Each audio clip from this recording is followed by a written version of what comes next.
Newly released FARA documents show Israel had been targeting and geofencing thousands of American Christian churches. These are documents that were released using the Foreign Agents Registration Act that show Israel had spent millions of dollars trying to propagandize Christians, but worse yet, actually targeting them using geofencing. Basically, what had happened was Israel's foreign ministry hired a U.S.-based firm called Show Faith by Works, LLC, to conduct what filings describe as the largest Christian church geofencing campaign in U.S. history. Using geofencing, the campaign established digital parameters around hundreds of churches in states like California, Arizona, Nevada, and Colorado, as well as around Christian colleges. So they were really targeting a lot of those more liberal areas in those and Christians in those more liberal states.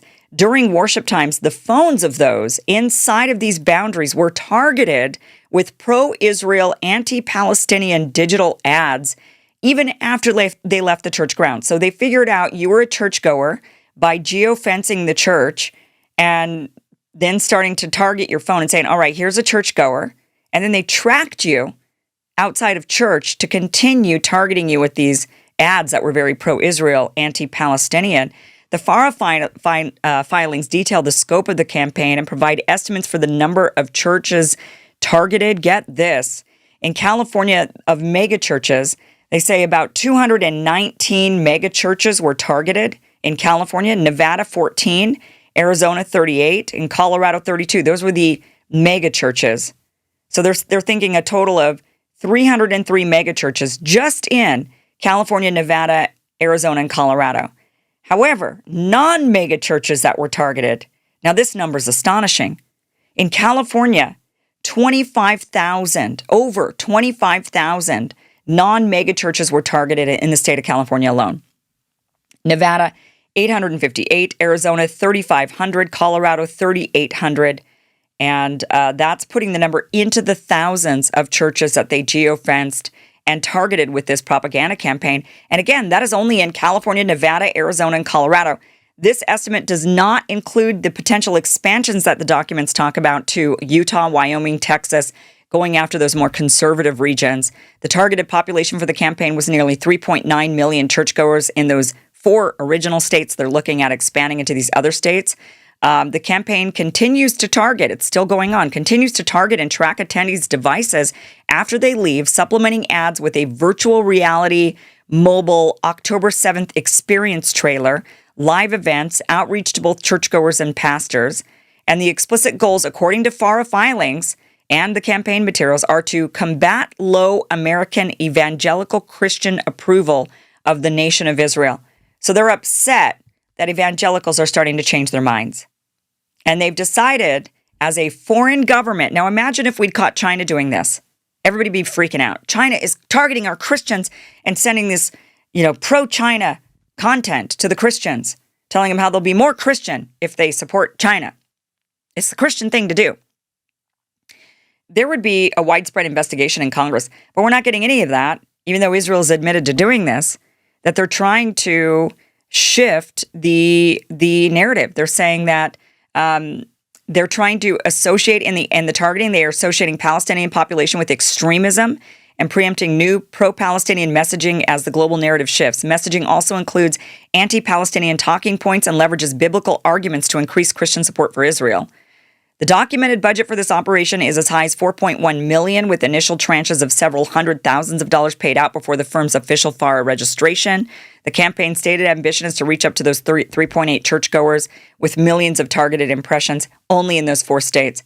And I'm sure there's more to come if they haven't already started. In addition, it wasn't just this geofencing and we're going to track your phone, find out that you're the Christian going to these churches, and now we're tracking you, if that's not scary enough.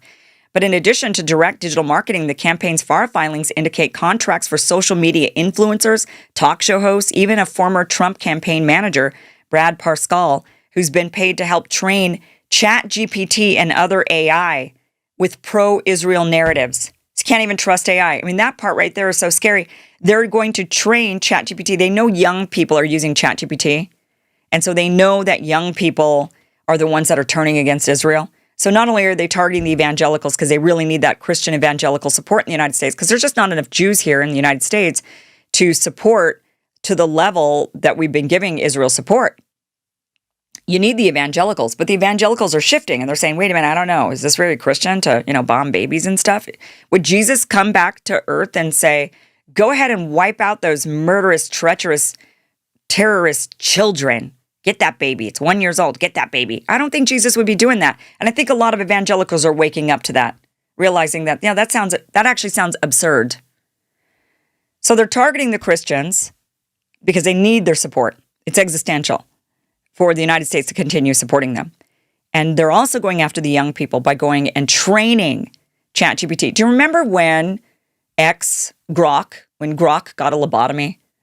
They tried giving Grok the lobotomy and saying to it, Israel's not committing genocide. So suddenly Grok came back out of its spell and it was like, okay, there's no genocide. And then 14 hours later, Grok was like, there's a genocide. Like AI will do its own thing. It's kind of the training of AI. So I'm curious how they plan to train AI like ChatGPT to not untrain itself when it's like, look, my job as AI is to just look at all the evidence. I'm seeing all the evidence. There's a genocide. It is what it is. Like, you can't really hide that. This is all very frightening.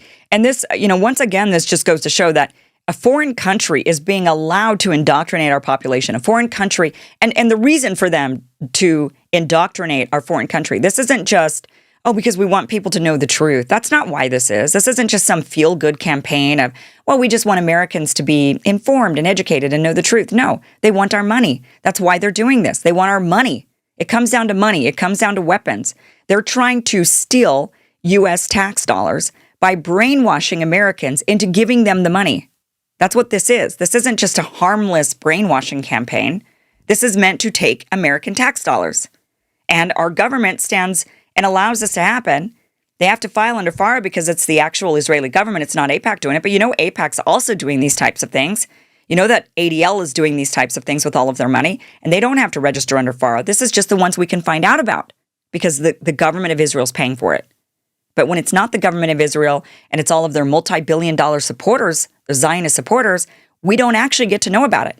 But these are the types of examples that we need to look at and realize this is what this foreign country is doing to us. And it's not just because, they're just so nice and kind and our greatest allies. They want our money, and they're trying to brainwash you into giving it to them. That's what this is about. It's frightening. It's terrifying. It's unbelievable that our government allows it, but at the same time, it's highly believable that our government allows it because they've been bought up by Israel. So what do we do? Thank you for watching this clip from the full Kim Iversen Show, which you can catch Monday through Friday, 2 p.m. Pacific, 5 p.m. Eastern at KimIversonShow.com. It is free for you to watch. Again, 2 p.m. Pacific, 5 p.m. Eastern, KimIversonShow.com. See you there.